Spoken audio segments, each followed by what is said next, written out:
They say the holidays bring out the truth in people. For 5 years, I smiled and nodded, cooking feasts while my daughter-in-law took the credit. I decorated my home while she posed for pictures. I listened as she told everyone what a team we were. But when Samantha announced that 25 of her relatives would descend on my house for Christmas, with that smug smile that expected my immediate submission, something inside me finally broke free. "Perfect," I said, watching confusion replace her certainty.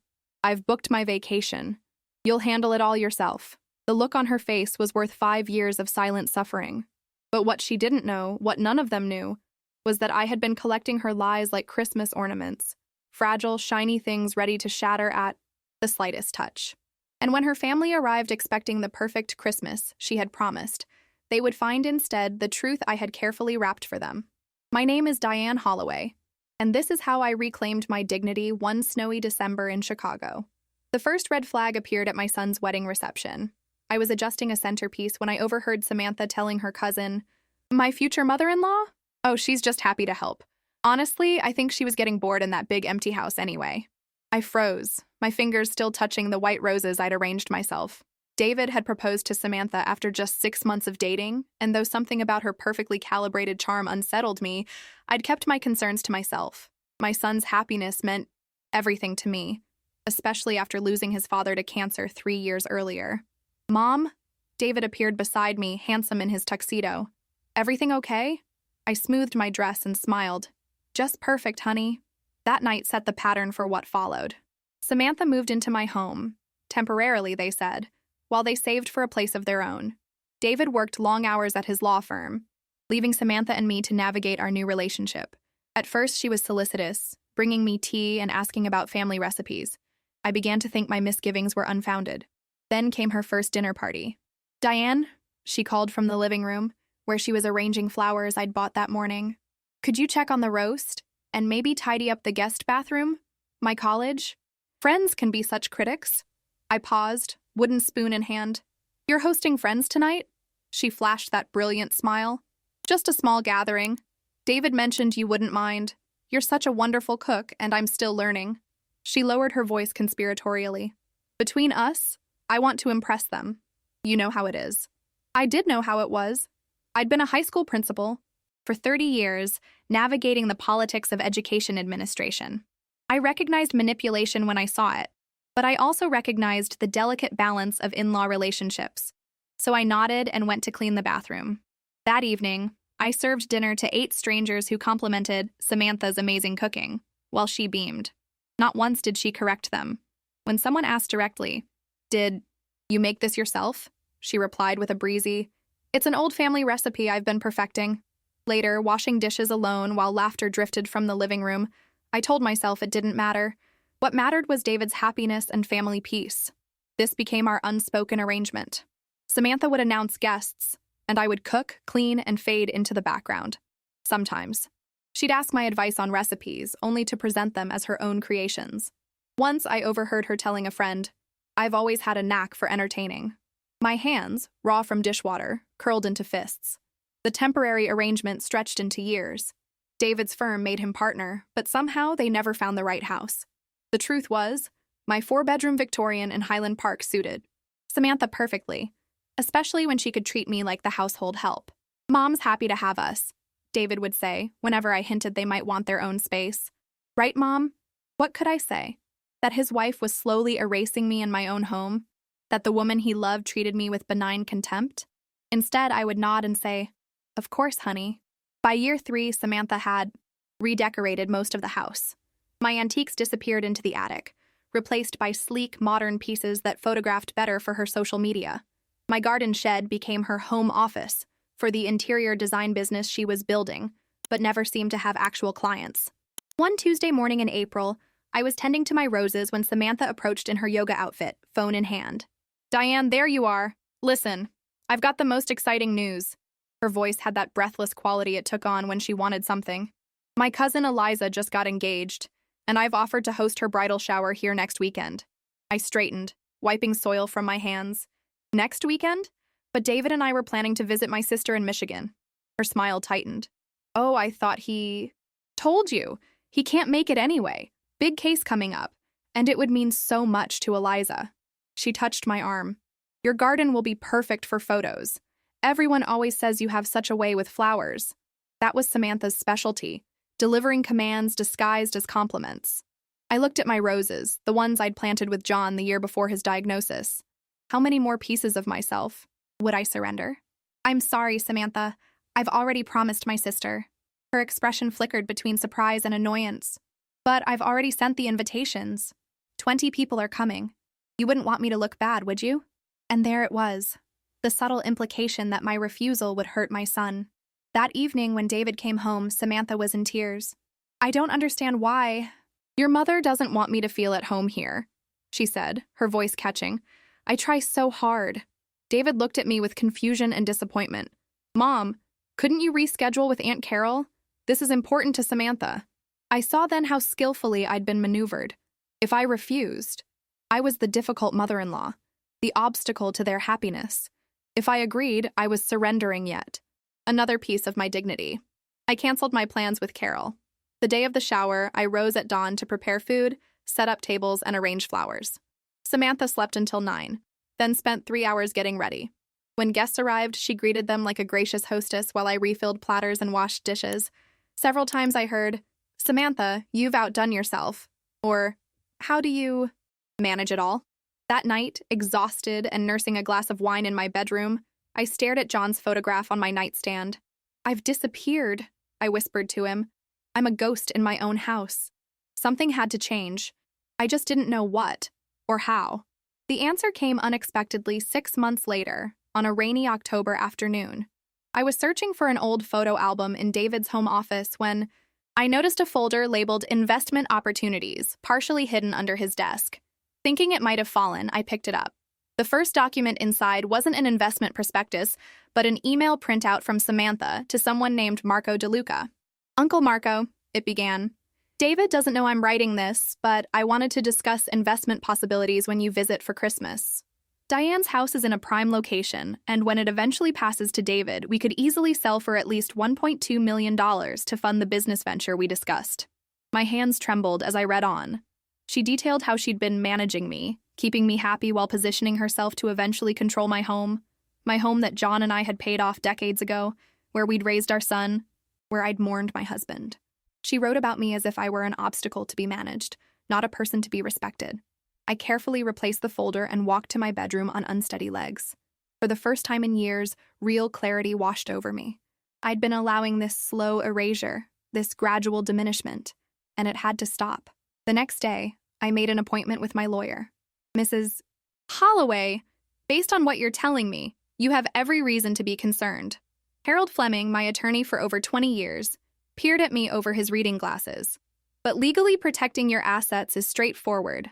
The question is, are you prepared for the family fallout? I gazed out his office window at the Chicago skyline, gray clouds reflecting my mood. Harold, I've been living with fallout for 5 years. At least this way, I'll be protecting what John and I built. Over the next few weeks, I quietly put my affairs in order. I created an irrevocable trust for the house, with specific provisions that would allow David to inherit, but prevent any sale without trustees' approval. I updated my will to protect family heirlooms. Most importantly, I began documenting Samantha's financial maneuvers, credit card statements in David's name that he seemed unaware of, loans from family members, and the quiet campaign to position herself as the decision-maker for my property. I also did something I'd been afraid to do. I reached out to Marco DeLuca directly. An online search revealed he was a successful restaurateur in Boston with several upscale Italian establishments. The phone call was brief but illuminating. Mrs. Holloway, this is unexpected. His voice was cautious. Mr. DeLuca, I apologize for the intrusion, but I believe we have a mutual concern, your niece Samantha. There was a pause. What about my niece? I took a deep breath. She's been discussing selling my home to fund a business venture with you. A home I have no intention of selling. His surprised laughter caught me off guard. Mrs. Holloway, I haven't spoken to Samantha in years. Not since she tried to convince my mother to refinance her condo to invest in some scheme. Whatever she's told you is fiction. My hands gripped the phone tighter. She's been corresponding with you about Christmas plans. Impossible. I spend every Christmas in Italy with my wife's family. His voice hardened. Mrs. Holloway, I think we should talk further. My family has been concerned about Samantha's creativity with the truth for some time. That conversation led to others. Marco put me in touch with Samantha's parents, Eleanor and Richard, who lived modestly in Cincinnati. They were mortified to learn of their daughter's claims and the lifestyle she portrayed on social media. "Diane," Eleanor said, tearfully during our call, "we thought she'd finally settled down with your son. She's always been ambitious, but this goes beyond anything we imagined. The Christmas gathering she's planning with your family, is that real?" I asked. Eleanor sounded confused. "What gathering? Richard's sister is hosting Christmas this year, as always. We're all going there." Piece by piece, I assembled the real picture. Samantha had been weaving elaborate fictions. To me, about her family's expectations, to her family, about her success and our relationship, to everyone, about who she really was. The woman living in my house was a carefully constructed illusion. Then came the Wednesday before Thanksgiving. I was in the kitchen preparing pie crust when Samantha swept in wearing a designer coat I'd never seen. "Diane, we need to talk about Christmas." She set down her shopping bags. "I've decided this is the year we host my family's celebration here." I continued rolling dough. "Oh? Yes. It's only fair since we're always with your side. Uncle Marco is finally visiting from Italy with his wife, and my parents are bringing my grandparents." She pulled out her phone, scrolling through notes. "It'll be 25 people total. I've already planned the menu. 3 turkeys since Marco loves dark meat. Grandma needs her special cranberry sauce without orange zest. And of course, everyone expects your chocolate pie." She looked up with that familiar, expectant smile. "I'm thinking we'll set up tables in the living room and dining room. You'll need to store those old bookshelves somewhere." I set down my rolling pin and dried my hands, a strange calm settling over me. 5 years of accommodating, 5 years of shrinking myself, 5 years of watching this woman treat my home and my labor as her props. All of it crystallized into perfect clarity. "Perfect," I said. Samantha blinked. "You agree? Wonderful. I'll need you to start the deep cleaning next week. I've booked my vacation." I interrupted softly. "You'll handle it all yourself." Her smile froze. "What?" "I'm spending Christmas at the Drake Hotel downtown. I've already reserved a suite overlooking the lake." This was a decision I'd made just days ago, after confirming with Eleanor that no family gathering was actually planned. "I'm sure you'll do a wonderful job hosting." Samantha's face cycled through confusion, disbelief, and finally, panic. But you can't just leave. Who will cook? Who will set up? David and I don't know how to prepare for that many people." I returned to my pie crust. "I'm sure you'll figure it out. After all, you've been taking credit for my work for years. Time to see if you can actually do it." She stared at me, mouth opening and closing like a fish out of water. Then she stormed out, already dialing her phone. I knew she would call David, painting me as unreasonable and selfish. For the first time, I didn't care. That evening, David confronted me in the kitchen, his face troubled. "Mom, what's going on? Samantha says you're abandoning us at Christmas." I met my son's eyes steadily. "David, I'm taking a vacation. After 5 years of hosting, cooking, and cleaning. While Samantha takes the credit, I'm giving her the opportunity to actually be the hostess she claims to be. But Mom, it's Christmas. And it's her family." "Yes, it is, which is why it's appropriate for her to handle it." I kept my voice gentle. "Honey, when was the last time you actually saw me enjoy a holiday in my own home?" He frowned, struggling to remember. This was the problem. My erasure had been so complete that even my son no longer saw me clearly. "I don't understand why you're doing this now," he said finally. "If you were unhappy, why didn't you say something sooner?" The question stung because it contained its own answer. I hadn't spoken up because every time I tried, I was made to feel selfish and difficult. The woman who had raised him, who had held their family together, after his father's death, had been reduced to a convenient domestic resource. "I'm saying something now," I replied quietly. "And what I'm saying is that I deserve a Christmas where I'm not treated like the help." David's expression softened slightly, but Samantha appeared in the doorway, eyes red from crying, or pretending to cry. "I can't believe you're doing this to me," she said, voice trembling perfectly. "After everything I've done to make you feel included in our lives." I almost laughed at the audacity. Instead, I simply said, "My reservation is non-refundable, Samantha. I suggest you start planning." As I left the kitchen, I heard her hiss to David. "She's always resented me, always tried to come between us." But for once, I didn't care about the narrative she was spinning. Because in just over 3 weeks, when her fictional family gathering collided with reality, No amount of manipulation would save her. And I would be sipping champagne at the Drake, finally free. The weeks before Christmas unfolded like a strange psychological chess match. Samantha oscillated between icy silence and desperate attempts to change my mind, while David seemed increasingly torn between his wife's distress and my unexpected rebellion. "Mom, please reconsider," David said one evening, finding me in my study paying bills. "Samantha's really stressed about hosting everyone without your help." I looked up at my son, my brilliant, kind son who had somehow become blind to the dynamics in his own home. Has she called her mother to ask for recipes? Has she made shopping lists? Has she ordered the turkeys? I asked gently. David's hesitation told me everything. I'm not sure. She's been busy with work calls. The interior design business that never seemed to have clients or income. I nodded. Exactly. But it's Christmas, Mom. It's about family. I set down my pen. Yes, it is about family. And respect. And truth. I chose my next words carefully. David, has Samantha told you where everyone will be staying? 25 people can't all fit in hotels during Christmas week without advance reservations. His forehead creased. She mentioned something about air mattresses in the living room for the cousins. And her uncle Marco? Where will he and his wife stay? The guest room, I think. David frowned. Why all these questions? I stood and took my son's hands in mine. Honey, I want you to do something for me. Go up to the attic and look in the blue storage bin marked Tax Records 2018. There's something you need to see. His expression was puzzled, but he nodded slowly. Okay, but what does this have to do with Christmas? Everything, I said softly. It has to do with everything. After David went upstairs, I made tea and waited. The blue bin contained copies of all the documentation I'd gathered, Samantha's emails to Marco, credit card statements in David's name with charges he knew nothing about, and printouts of her social media posts claiming business success that didn't exist. Most damning was a loan application with David's forged signature, discovered when I was organizing mail during one of his business trips. 20 minutes passed before I heard his heavy footsteps on the stairs. When he appeared in the doorway, his face was ashen. Mom, he whispered, what is all this? The truth, I said, pushing a cup of tea toward him. Sit down, honey. For the next hour, I filled in the gaps that the documents couldn't tell. The gradual takeover of my home, the constant diminishment, the lies to both our families. I showed him emails from Samantha's mother confirming there was no planned family gathering. Her parents would be in Cincinnati with relatives, as they were every year. But why? David kept asking, sorting through the papers with shaking hands. Why would she make up an entire Christmas gathering? I believe she's been caught in her own lies, I explained.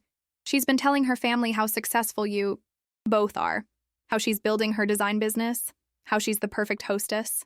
Eventually, lies need evidence. These credit cards, he stared at statements with his name but not his signature. I never authorized these. I know, honey. I reached for his hand. There's more. She's been discussing selling this house once it passes to you. His head snapped up. What?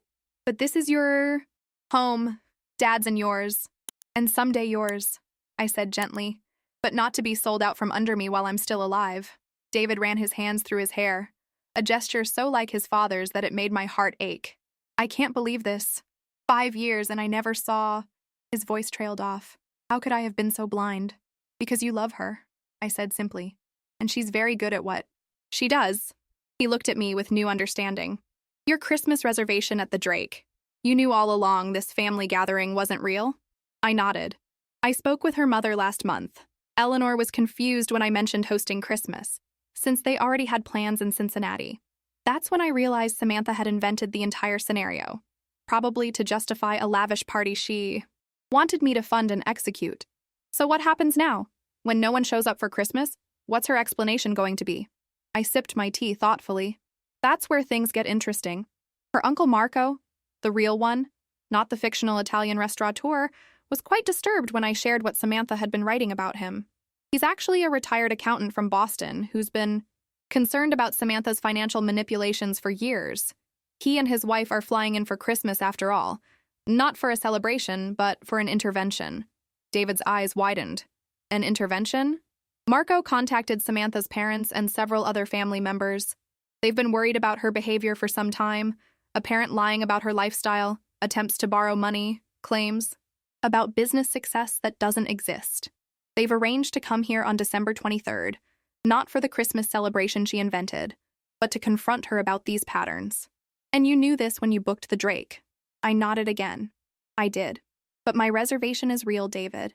After years of being treated like the help in my own home, I deserve a peaceful Christmas.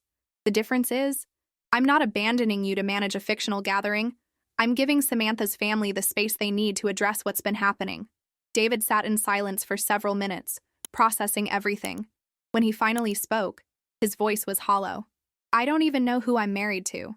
That's something only you can figure out, I said gently. But whatever you decide, I'll support you. You're my son, and I love you. That has never changed. He stood abruptly. I need to talk to her, confront her with all this. I caught his arm. Wait. Her family is coming specifically because individual confrontations haven't worked. If you show your hand now, she'll have time to create more stories, more excuses. Let the intervention happen as planned. So I'm supposed to pretend I don't know any of this for 2 more weeks? His voice rose with frustration. I'm asking you to observe with new eyes, I corrected. Watch what she does, not what she says. See if she actually prepares for this gathering she claims is happening. Notice how she treats me, treats you. Then make your decisions based on the full picture. Reluctantly, David agreed. As he headed upstairs, shoulders slumped with the weight of disillusionment, I felt a complex mixture of relief and sadness. The truth was finally emerging, but at what cost to my son's happiness? The next morning at breakfast, I could see David watching Samantha with new awareness as she chatted about design ideas for Christmas with the DeLucas while scrolling through her phone. Not once did she mention actual preparations, grocery lists, or cooking plans. So when does everyone arrive? David asked casually, pouring coffee. The 23rd, Samantha replied without looking up. Most of them are flying into O'Hare in the afternoon. And who's picking them up from the airport? He pressed. She blinked, momentarily flustered.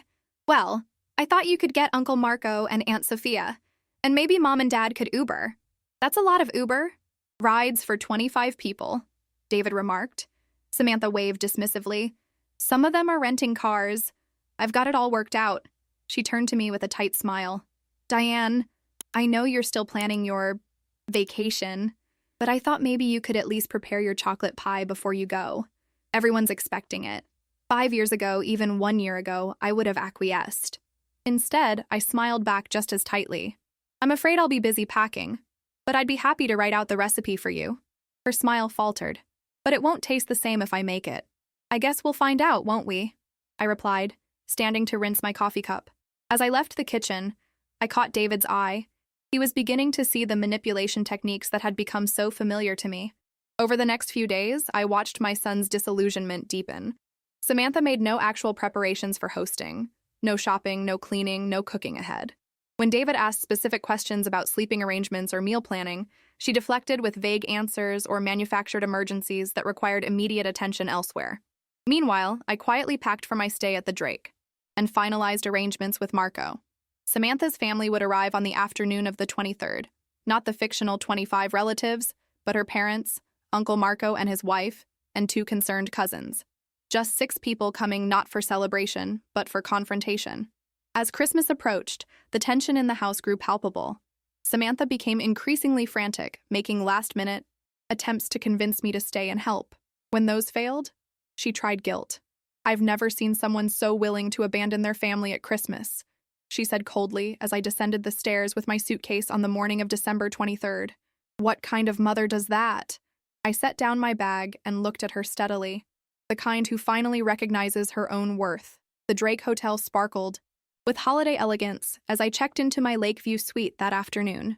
Christmas trees adorned with gold and crimson ornaments graced the historic lobby, while the scent of pine and cinnamon infused the air. After years of creating Christmas magic for others, I was finally experiencing it as a guest, pampered, welcomed, valued. Mrs. Holloway, we've prepared your suite as requested, the concierge said, handing me a keycard. The champagne is chilling and your spa appointments are confirmed for tomorrow morning. Thank you, I replied, feeling a strange lightness. For the first time in years, I had nowhere to be, nothing to prepare, no one to please but myself. Once settled in my suite, I poured a glass of champagne and stood by the window, watching snow fall gently over Lake Michigan. The city lights reflected off the water, creating a dreamlike panorama so different from the suburban Christmas I'd left behind. My phone buzzed with a text from Marco. "We've landed. Heading to your house now. We'll update you later." I texted back a simple, "Thank you," and silenced my phone. Whatever happened in my absence, I had done all I could to prepare. Now events would unfold, according to their own truth. After a solitary dinner in the hotel's restaurant, where I lingered over dessert without anyone expecting me to clear dishes or serve coffee, I returned to my suite and ran a bath scented with lavender oil. As I soaked in the warm water, memories surfaced. John and I dancing in our living room one Christmas Eve after David had gone to bed, teaching my young son to make, snow angels in the front yard. The Christmas after John died, when David and I held each other, grieving and healing together. Somewhere along the way, those precious memories had been overshadowed by Samantha's demands and my own reluctance to disturb the peace.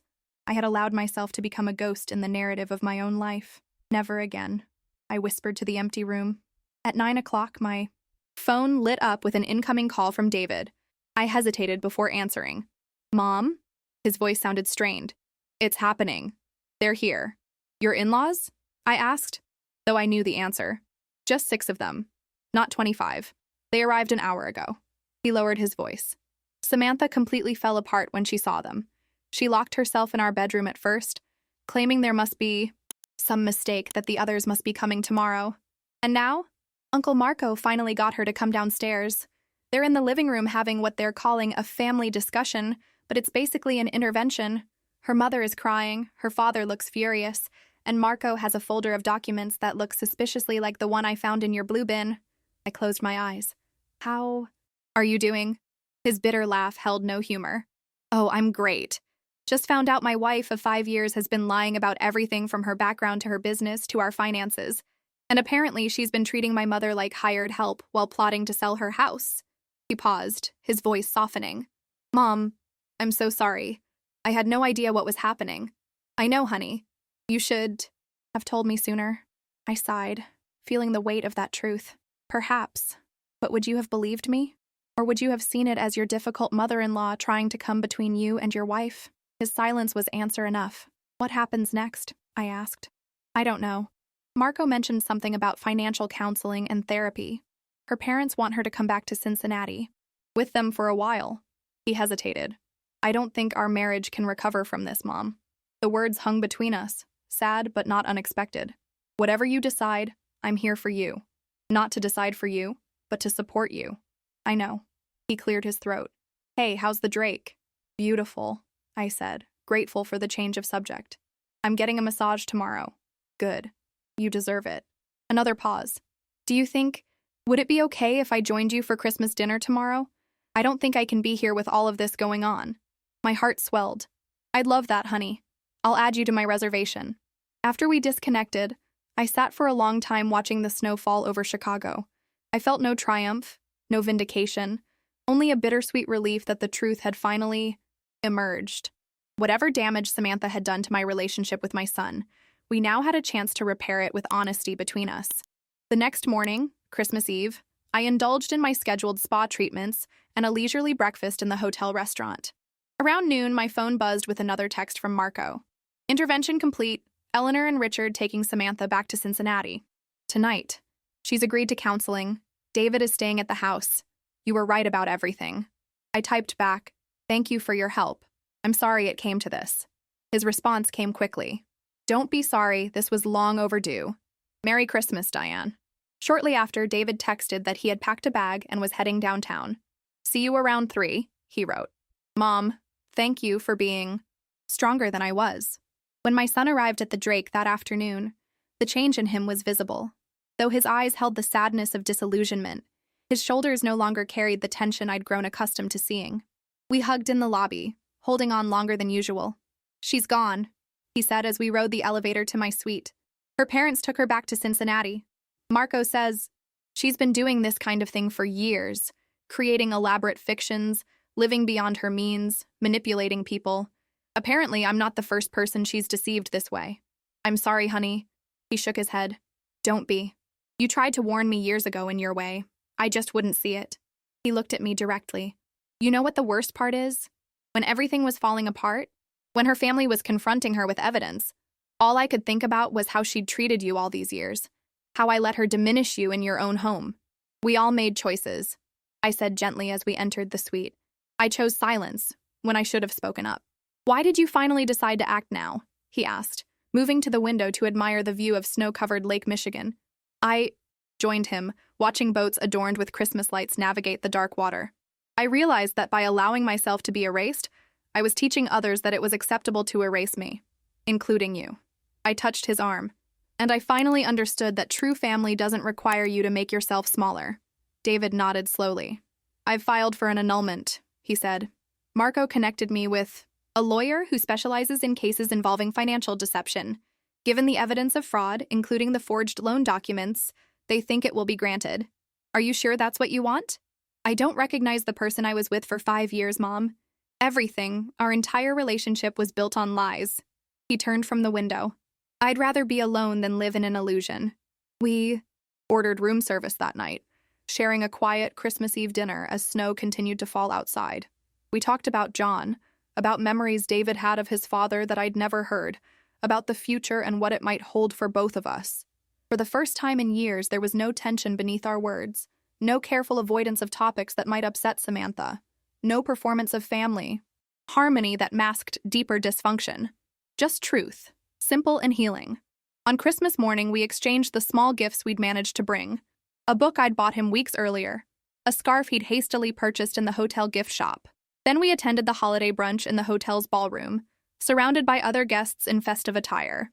I think I'd like to get my own place, David said as we sipped coffee afterward. Start fresh. That sounds healthy, I agreed. And my house? Is your house, Mom? Your home. I never wanted it any other way. We checked out of the Drake on December 26th, driving back to Highland Park together through streets still decorated with holiday lights. As we turned onto my block, David glanced at me. Are you ready to go back? I considered the question. The house ahead represented both the past I'd nearly lost and the future I was reclaiming. Yes, I said firmly. I'm ready to go home. The house felt different when we returned. Emptier, certainly, with Samantha's belongings hastily packed and removed, but also somehow more spacious, as if the air itself had been freed from the weight of pretense. I stood in the entryway, breathing in the familiar scent of pine from the Christmas tree I'd decorated weeks earlier, but had barely been able to enjoy. It's quiet, David remarked, setting down our bags. Yes. I moved into the living room, noticing small details I'd been too preoccupied to see before. A framed photo of John and me that had been relegated to a back shelf was now missing. The antique side table my grandmother had left me had a water ring that hadn't been there before. Samantha's designer throw pillows were gone from the couch, leaving it oddly bare. They didn't waste any time clearing out her things, David said, following my gaze around the room. Marco supervised while I packed my overnight bag. Said he wanted to make sure family heirlooms didn't accidentally find their way to Cincinnati. I raised an eyebrow. Were there concerns about that? David's expression tightened. Apparently some of your jewelry disappeared a few months ago. Did you notice anything missing? A chill ran through me. I hadn't worn my good pieces in so long I didn't think to check. I hurried upstairs to my bedroom, David close behind. My jewelry box sat on my dresser where it always had, its cherry wood surface polished to a high shine. Samantha had at least maintained appearances. With trembling fingers, I opened the lid. The musical mechanism played its familiar tune, but as I surveyed the contents, the hollow spaces told their own story. My sapphire earrings are gone, I murmured, checking the small velvet drawers one by one. And my pearl necklace, the one your father gave me for our 25th anniversary. My voice caught. The diamond tennis bracelet, too. David's face darkened with anger. I'll call Marco. They couldn't have gotten far. I placed a hand on his arm. Let it go, honey. Mom, those were valuable pieces. Yes, they were, but they were things, not memories. I closed the jewelry box gently. If recovering them means prolonging our connection to Samantha, I'd rather consider them the price of freedom. He looked at me with a mixture of disbelief and admiration. How can you be so calm about this? After everything she's done? I moved to sit on the edge of my bed, suddenly tired, because I've already spent too much energy on anger and resentment. I want to use whatever energy I have left for rebuilding, not for seeking justice. You're a better person than I am, David muttered, pacing the room. I want to see her face consequences. Oh, she will, I assured him. Living with herself is consequence enough. Think about it. She's lost the lifestyle she constructed so carefully, the social image she cultivated, the future she planned. She's back in Cincinnati with parents who now understand the extent of her deceptions. That's a harsh reality to face. David sat beside me, shoulders slumping. I still can't believe I never saw through it. 5 years, Mom. 5 years of my life invested in someone who doesn't even exist. You saw what she wanted you to see, I said gently. We both did. The question now is, what do we want to see when we look forward? That question guided us through the strange, quiet days between Christmas and New Year's. We moved through the house like archaeologists, rediscovering spaces and objects that had been suppressed during Samantha's reign. I found my gardening books, which had mysteriously migrated to boxes in the attic. David uncovered his collection of vintage jazz records that Samantha had deemed too cluttered-looking for the living room. One by one, we reclaimed our home. I restored my antiques to their rightful places. David rehung artwork that had been removed to accommodate Samantha's more Instagrammable aesthetic. Together, we rearranged furniture to better suit our needs rather than photographic opportunities. I forgot how much natural light this room gets when the curtains aren't always drawn, I remarked one morning as we enjoyed coffee in the breakfast nook, a space Samantha had rarely used, preferring the more formal dining room for her work sessions. David nodded, looking more relaxed than he had in years. Remember when Dad and I used to do crossword puzzles here every Sunday? While I made Belgian waffles, I recalled, smiling. You were terrible at the clues but insisted on using pen anyway. Hey, confidence counts for something, he laughed, then grew more serious. I miss those. Mornings? I miss a lot of things from before. Well, before. We can have new traditions, I suggested. Different, but our own. He reached across the table to squeeze my hand. I'd like that. The practical aftermath of Samantha's departure required attention too. David worked with lawyers to begin the annulment process, citing fraud as grounds. I met with my bank to review accounts and ensure no unauthorized access remained. We changed locks, security codes, and passwords, not out of fear exactly, but from a shared desire to create clear boundaries around our reclaimed space. My neighbors, many of whom had attended Samantha's elaborate gatherings over the years, were understandably curious about her sudden absence. I chose simple honesty. Samantha has returned to Cincinnati to be with her family, I told Judith Miller, my across-the-street neighbor of 20 years, when she dropped by with belated Christmas cookies. David and I are adjusting to the change. Judith, never one to miss social undercurrents, studied my face. Are you all right, Diane? You seem lighter somehow? I smiled, realizing the truth in her observation. I am lighter. I'm becoming myself again. Well, it suits you, she declared, patting my arm. The neighborhood bridge club meets next Wednesday. We've missed you these past few years. The invitation warmed me. I'd gradually withdrawn from social activities as Samantha's demands consumed more of my time and energy. I'd love to join you. As New Year's Eve approached, David suggested we host a small gathering, just a few of my old friends and some of his colleagues from the law firm. Nothing elaborate, he emphasized. Just good food, good conversation, the way it used to be. The idea both appealed and terrified me. Are you sure? It's only been a week since we liberated ourselves? He grinned. I think that's worth celebrating, don't you? So we sent out last-minute invitations for a casual New Year's Eve supper. To my surprise and delight, almost everyone accepted. My friend Carol drove in from Michigan. Judith and her husband Robert walked over from across the street. 3 of David's colleagues arrived together, bringing wine and stories of holiday mishaps. I prepared a simple but elegant meal: roast beef, scalloped potatoes, winter vegetables, without the pressure of meeting impossible expectations or creating content for social media. David set the table with my grandmother's china, which had been stored away because Samantha preferred more modern place settings. As we all gathered around the dining table, mismatched chairs pulled from various rooms to accommodate everyone, I looked at the animated faces, the genuine laughter, the comfortable imperfection of it all, and felt a profound sense of rightness. A toast, David said, raising his glass. To new beginnings. And to authenticity, I added quietly. Our guests clinked glasses, unaware of the deeper significance behind our words. Only Carol, who knew some of what had transpired, gave me a knowing smile across the table. Later, as midnight approached and we gathered in the living room with champagne flutes, Judith turned to me. Diane, your home feels different somehow. More, I don't know, like you. That's exactly what it is, I replied, looking around at the space that was truly mine again. It's becoming more like me. When the clock struck 12 and the new year arrived, David hugged me tightly. Happy New Year, Mom, he whispered. Thank you for saving us both. I held my son close, feeling the steady beat of his heart against mine. There would be more challenges ahead. Legal proceedings, financial reckonings, emotional healing. But in that moment, standing in my reclaimed home surrounded by genuine affection, I knew we had already overcome the hardest part. We had chosen truth over illusion, dignity over convenience, authenticity over performance. And that choice had set us free. January arrived with a clarity as sharp as the winter air. While most of the neighborhood took down holiday decorations and settled into the quiet hibernation of the new year, David and I faced a different kind of seasonal task, unraveling the financial web Samantha had woven. Mrs. Holloway, I won't sugarcoat this, Harold Fleming said, adjusting his reading glasses as he reviewed the documents spread across his office desk. The credit card debt alone is substantial, and some of it appears to be in your son's name but without his authorization. David, sitting beside me, ran a hand through his hair. How bad is it? Approximately $87,000 across 6 different cards, Harold replied, his expression grave. Plus what appears to be a personal loan of $20,000 from someone named Eleanor. Bennett.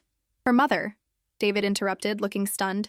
She borrowed $20,000 from her own mother and never told me? Harold nodded. According to this correspondence, the loan was supposedly for a down payment on a property investment. There was no property investment, I said quietly, just like there was no interior design business. The more we dug, the more elaborate. Samantha's financial deceptions appeared. She had maintained the illusion of success through a complex system of new credit accounts, minimum payments, and cash advances from one card to pay another. The joint checking account she shared with David had been systematically drained through small, regular transfers to a private account we hadn't known existed. What about legal liability? I asked. The practical question foremost in my mind. Is David responsible for debts incurred through fraud? Harold removed his glasses, rubbing the bridge of his nose. That's where this gets complicated. Any debt she incurred in her name alone is hers to resolve. For joint accounts, you're both liable regardless of who spent the money. For accounts in David's name only, he looked directly at my son. If you can prove you didn't authorize them and didn't benefit from the charges, you may be able to dispute them as fraudulent. I'll need to pull my credit report, David murmured, looking overwhelmed. Already done, Harold said, sliding a thick document across the desk. There are several accounts here you might want to review carefully. As David examined the report, his face grew increasingly pale. Store credit cards I never applied for. A car loan for a vehicle I've never seen. Mom, did you know Samantha was driving a leased BMW? I shook my head. She always took your car or mine when I saw her leave the house. Because the BMW was kept in a storage garage in Highland Park, Harold explained, referencing another document. Paid for monthly from one of the credit cards in David's name. A secret car, David said incredulously. Who does that? Someone living a double life, I suggested. The practical Samantha who lived with us, and the successful designer persona she projected to others. Harold nodded gravely. Unfortunately, this kind of financial deception is more common than you might think. People create elaborate facades to impress others, then take increasingly desperate measures to maintain those facades. We left the attorney's office with a clear but daunting action plan. Freeze credit reports, dispute fraudulent accounts, document everything, and prepare for the possibility of criminal charges. The latter made David visibly uncomfortable. I don't want to send her to jail, Mom, he confessed as we drove home through the January slush. Despite everything, that feels excessive. I understood his reluctance. Regardless of the harm Samantha had caused, David had loved her, or at least the person he believed her to be. Criminal prosecution would make their failed marriage even more painfully public. Let's focus on protecting ourselves first, I suggested. The question of pressing charges can wait until we have the full picture. The full picture, as it emerged over the following weeks, was even more troubling than we'd initially understood. Beyond the financial deceptions, we discovered that Samantha had been systematically isolating David from his friends and colleagues, fabricating conflicts that never occurred and resentments that didn't exist. Jim never said that about me, David exclaimed one evening. After calling an old law school friend he'd grown distant from. Samantha told me he was jealous of my career and had been bad-mouthing me to partners at the firm. That's why I stopped inviting him over. Similar revelations followed as David reconnected with other friends who had mysteriously fallen away during his marriage. Each conversation revealed another strand in Samantha's web of isolation, subtle manipulations that had left David increasingly dependent on her version of reality. I watched my son rebuild these connections with mixed emotions, relief that he was reclaiming relationships that mattered to him, sadness for the years lost, and a growing understanding of just how comprehensive Samantha's deception had been. This wasn't merely financial opportunism, it was a calculated reshaping of David's entire world. Perhaps the most poignant moment came when David discovered a storage locker Samantha had rented in Evanston, revealed through a credit card statement. Inside, we found boxes of my belongings that I'd thought were simply misplaced over the years. Photo albums, keepsakes, letters from John during his military service decades ago. "She was erasing you," David said softly as we sorted through the items, piece by piece, memory by memory. I lifted a silver frame containing a photograph of John holding newborn David in the hospital. Not erasing, I corrected. Replacing. Creating a narrative where she was central and I was peripheral. We brought everything home, reclaiming not just objects but the history they represented.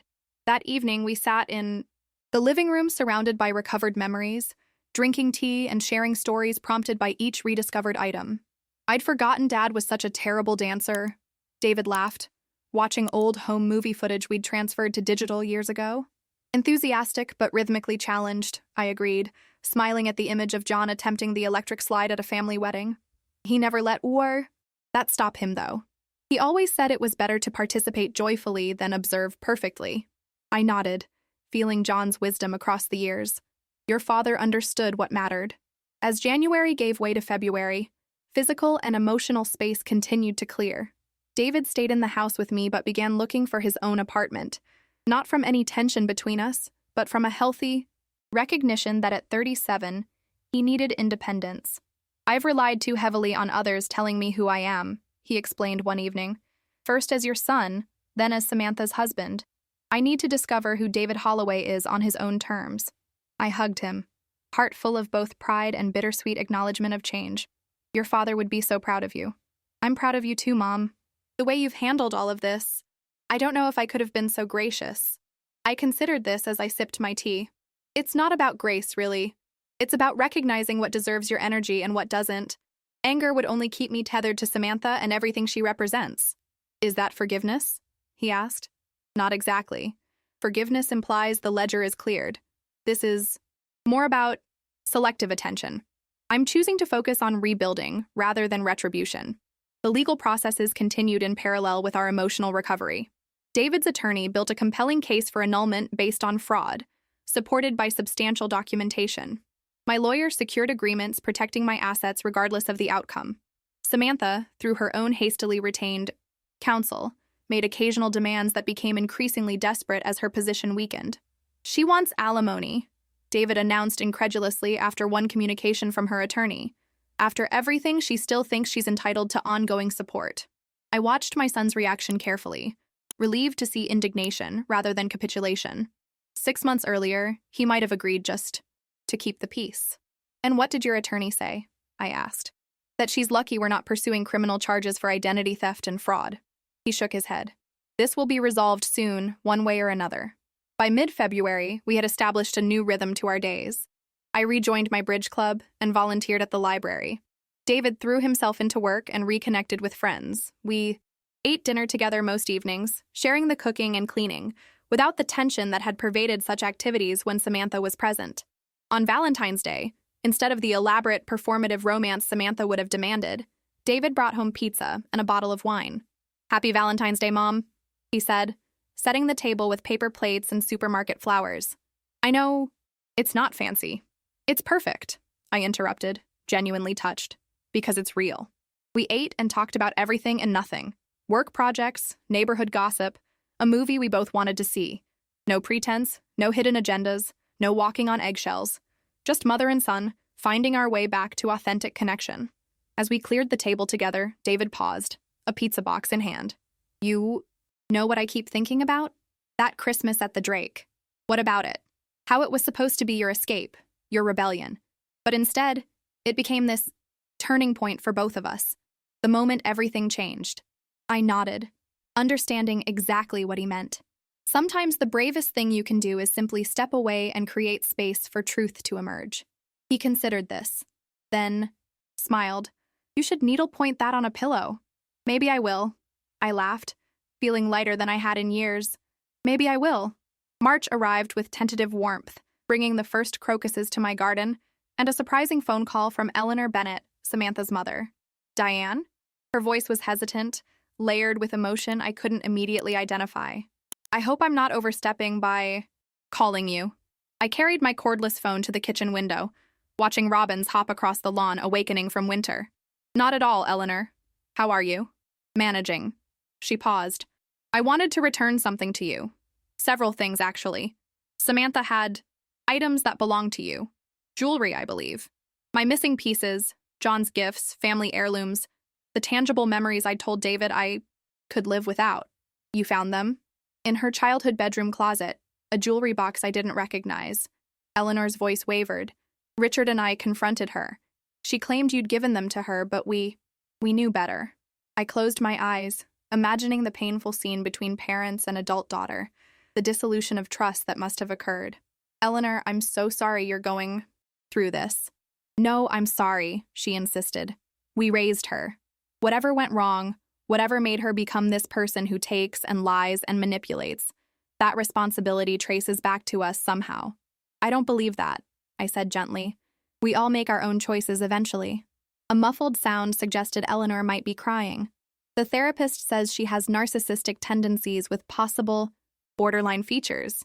Says it likely started in adolescence. How did we miss it, Diane? How did we not see who she was becoming? The question echoed my own painful self-examinations about David's marriage. Because we see what we need to see in those we love. It's not a failure. It's being human. Our conversation continued for nearly an hour. Two mothers sharing grief across the wreckage of family. Relationships. Finding unexpected connection in mutual pain. Eleanor promised to mail my jewelry and apologized again for her daughter's behavior. I thanked her for her honesty and courage. We may never be in-laws now, I said before we hung up, but I'd like to think we could be friends. I'd like that very much, Eleanor replied, her voice steadier. After we disconnected, I sat at my kitchen table, oddly moved. In all the damage Samantha had caused, she had inadvertently created a genuine bond between her mother and me, a relationship based on truth rather than performance. Spring's arrival coincided with other closures and new beginnings. In late March, the court granted David's petition for annulment on grounds of fraud, legally erasing the marriage that had already crumbled in every practical sense. The financial entanglements proved more challenging, but with diligent documentation and legal pressure, most creditors eventually accepted that David had been victimized rather than complicit. It's finally over, he announced one evening, setting a thick envelope of court documents on the coffee table. Legally, at least. How does it feel? I asked, studying my son's face for signs of lingering attachment or regret. He considered the question carefully. Like waking up from a long, confusing dream. Everything seemed normal while I was in it, but now that I'm fully awake, I can see how distorted it all was. He smiled slightly. And like I need coffee. Strong coffee. I laughed. That can be arranged. As we moved into April, physical changes reflected our emotional evolution. David found a sunny apartment in Evanston, close enough for regular visits but separate enough for independence. I began interviewing contractors for renovations I'd been postponing for years. Updates to the kitchen, new paint throughout, a pergola for the garden. Are you sure about all this construction? David asked as we reviewed bids over Sunday breakfast. It's a lot to manage at once.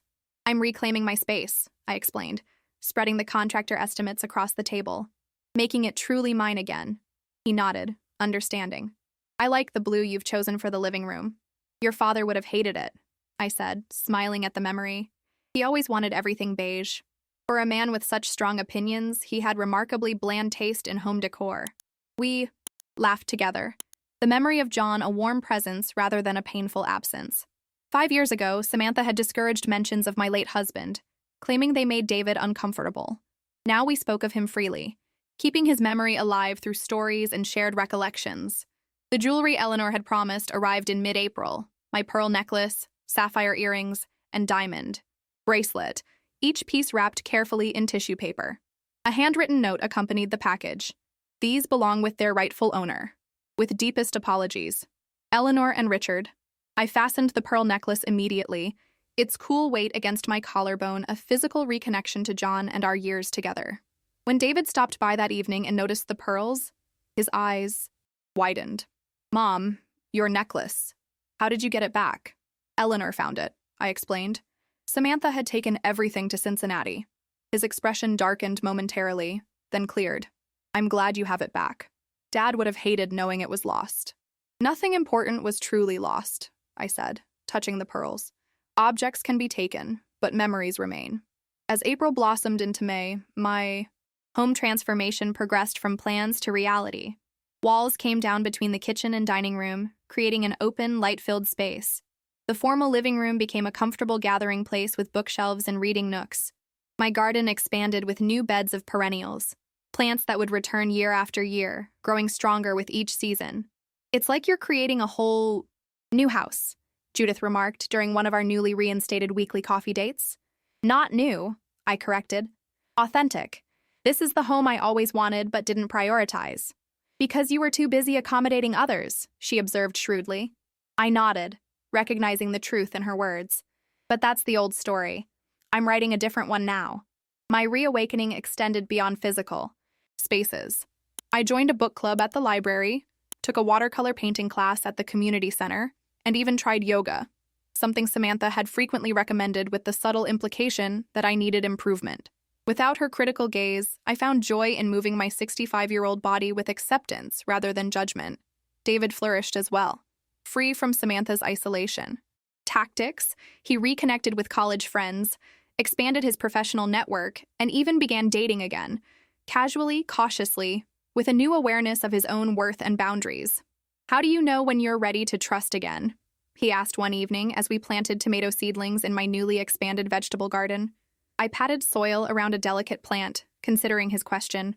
I think you know you're ready when curiosity outweighs fear, when the possibility of connection feels more compelling than the risk of hurt. He nodded, digesting this. And how do you avoid making the same mistake twice? By remembering that love doesn't require erasure. Real love expands who you are.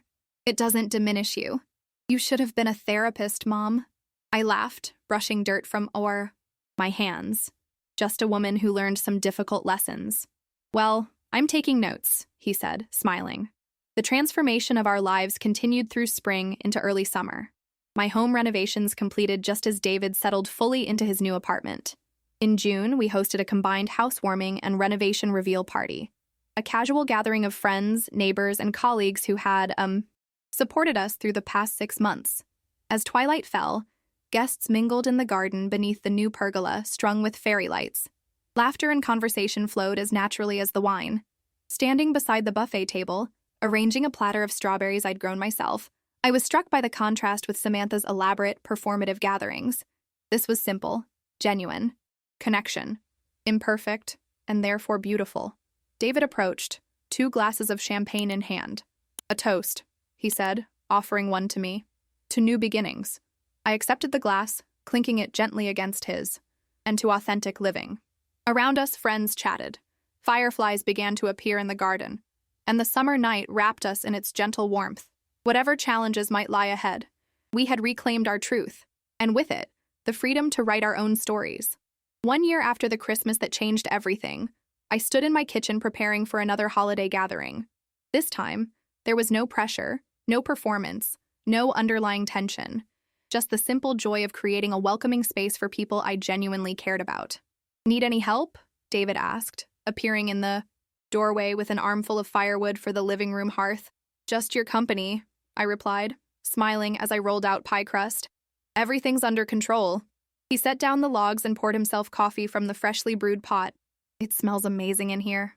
Chocolate pie, I explained, nodding toward the cooling rack where 2 pies already rested. And pumpkin. And apple cranberry. 3. Pies for 8 people? He raised an eyebrow, amused. 9 people, I corrected. And yes, it's excessive, but it's the kind of excess I choose, not the kind that's expected of me. David understood the distinction immediately. Fair enough. Excessive pie is always welcome in my book.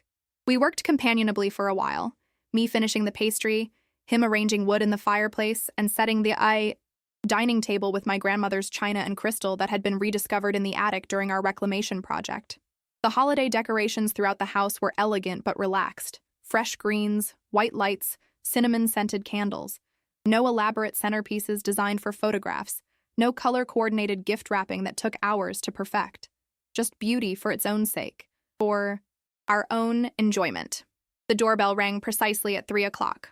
"I'll get it," David called, heading for the entryway. Voices in the hall told me our first guests had arrived. Judith and Robert from across the street, followed closely by my sister Carol and her husband Paul from Michigan. I wiped my hands on my apron and went to greet them, accepting warm hugs and compliments on the house. "It looks more like you every time we visit," Carol remarked, handing me a bouquet of white roses. "I love what you've done with the sunroom." The renovations had continued throughout the year, not from dissatisfaction, but from a joyful reclaiming of space. The sunroom, once Samantha's office, was now my art studio, filled with light and the watercolors I'd been experimenting with since spring. "It's become my favorite place to spend mornings," I admitted. "The light is perfect for painting." "You're actually making time for yourself," Carol observed. "That's the biggest change I see." Before I could respond, the doorbell rang again. This time I answered it myself, opening the door to Eleanor and Richard Bennett, Samantha's parents, visiting Chicago for the first time since the previous Christmas's confrontation. "Diane," Eleanor embraced me warmly. "Thank you for including us." "I'm so glad you could come," I replied, genuinely pleased to see them. Our phone conversations over the past year had evolved from awkward apologies to meaningful friendship, culminating in this first in-person reunion. Richard looked around uncertainly as they entered the foyer. We weren't sure if this would be uncomfortable for everyone. "Not at all," I assured him, taking their coats. "David's looking forward to seeing you both." As if summoned, my son appeared from the living room. There was a moment of hesitation. These people had nearly become his permanent family, after all, before he stepped forward to shake Richard's hand and accept Eleanor's tentative hug. "You look well," Eleanor said, studying his face. "Happy. I am," David confirmed. "It's good to see you both." The final guest arrived minutes later. Michael Abernathy, a widowed history professor David had introduced me to at a university lecture series 3 months earlier. At 68, Michael was thoughtful, interesting, and refreshingly straightforward, qualities I'd come to value more than ever. "Diane," he greeted me with a warm smile and a gentle kiss on the cheek. "Your home looks lovely." "Thank you for coming," I replied, aware of a pleasant flutter in my chest that had nothing to do with hosting anxiety. "Everyone's in the living room. Let me introduce you." Introductions flowed naturally into conversation, which evolved into the kind of easy gathering I'd always valued but had forgotten was possible. We shared stories, laughter, and eventually a meal that was delicious without being showy. The dining table accommodated all 9 of us comfortably, illuminated by candlelight that softened faces and created a gentle intimacy. "This is wonderful, Diane," Michael said as I served the much-discussed pies for dessert. "Thank you for creating such a warm celebration. I've had excellent, teachers in what truly matters," I replied, glancing around the table at the faces of those who had supported me through the previous year's challenges. Later, as coffee was poured and conversation continued, Eleanor approached me in a quiet moment by the buffet. "I wanted you to know," she said softly. "Samantha is doing better. The therapy seems to be helping. She's working at my sister's florist shop, a real job with accountability." "I'm glad to hear that," I said, and meant it. Despite everything, I didn't wish Samantha ill. Her deceptions had caused pain, but had ultimately led to growth and clarity for many of us. "She asks about you sometimes," Eleanor continued. "About both of you. I never know quite what to say." "Tell her we're well," I suggested. "That's all that matters." "Now," Eleanor nodded, her eyes bright with unshed tears. "Thank you for not hating us, for seeing us as separate from what she did. We're all more than our worst mistakes, Eleanor, or the mistakes of those we love." The evening continued with board games by the fire, more dessert, and the comfortable ebb and flow of conversation among people who felt no need to impress one another. Around 9, Michael helped me carry coffee cups to the kitchen while the others debated the rules of charades in the living room. "This is what holidays should be," he remarked, rinsing cups at the sink. "No pretense, no performance. Just genuine connection."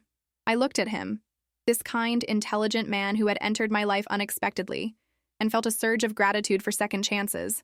It took me a long time to understand that. Better late than never. He dried his hands on a kitchen towel, then gently touched my cheek. Some lessons are worth waiting for. The warmth of his touch lingered as we rejoined the others. David caught my eye across the room and smiled knowingly. He'd been not so subtly encouraging my friendship with Michael for months. I smiled back, appreciating his support while silently reminding him that I could manage my own romantic life. Thank you very much. The gathering dispersed around 11, with hugs and promises to meet again soon. Eleanor and Richard were staying at a nearby hotel. Carol and Paul were spending the night in my guest room. David helped Michael into his coat as I said goodbyes to Judith and Robert. Lunch next week? Michael asked as he prepared to leave. There's a new exhibit at the Art Institute I'd love to see with you. I'd like that, I replied, walking him to the door. After a gentle goodnight kiss and final farewells, I closed the door and leaned against it, feeling contented exhaustion. The house was quiet except for Carol and Paul settling into the guest room upstairs and David stacking dishes in the kitchen. I joined my son at the sink, picking up a dish towel to dry as he washed. That was nice, I said simply. It was perfect, he corrected. Real people, real conversations. No hidden agendas. No performance. Exactly. He handed me a wine glass. Michael seems great, by the way. Not that you asked for my opinion. I accepted the glass, drying it carefully. He is great, but I'm taking things slowly. As you should. No rush. David grinned. But I like him for you. We finished the dishes in comfortable silence, then made one final sweep through the dining room to blow out candles and straighten chairs. At the threshold to the living room, I paused to survey the space. My home, fully reclaimed and filled with new memories to balance the old ones. What are you thinking? David asked, noticing my contemplative mood. I'm thinking about last Christmas at the Drake. How terrified I was to stand up for myself. How uncertain about what would happen next. He nodded, understanding. And now? Now I know that standing up for myself wasn't the end of something. It was the beginning. I smiled at my son, this wonderful man who had found his own path through disillusionment to strength. I lost a daughter-in-law but found myself in the process. That seems like a fair exchange. David hugged me tightly. More than fair. I'd say we both got the better end of that deal. After he left for his apartment, I moved through the quiet house, turning off lights and locking doors. In my bedroom, I sat at the vanity and removed my pearl necklace, John's anniversary gift, returned to its rightful place. As I placed it carefully in my jewelry box, I caught sight of my reflection in the mirror. The woman looking back at me appeared different from the one who had stood in this same spot a year earlier. Stronger, calmer, more herself somehow. The lines on her face told stories of both sorrow and joy. Her eyes held wisdom earned through difficult lessons. Most importantly, she was no longer invisible, even to herself. For years, I believed that sacrificing myself was the way to keep my family together. I whispered to my reflection, echoing thoughts that had sustained me through the previous year's transformation. But I learned the hard truth. Without respect, there is no family. And respect begins the moment you stop letting others treat you as less than you are. I turned off the vanity light and moved to the window, looking out at the winter night. Snow had begun to fall, delicate flakes illuminated by streetlights, transforming the ordinary world into something magical. In that peaceful moment, I felt profound gratitude, not just for what I had reclaimed, but for what I had discovered along the way. The strength that had always been within me, the truth that had been waiting to emerge, the authentic life that became possible once I dared to stand firm and say, "Perfect. I've booked my vacation. You'll handle it all yourself." Sometimes the bravest words are the simplest ones, and sometimes the greatest gift we can give ourselves is the courage to speak them.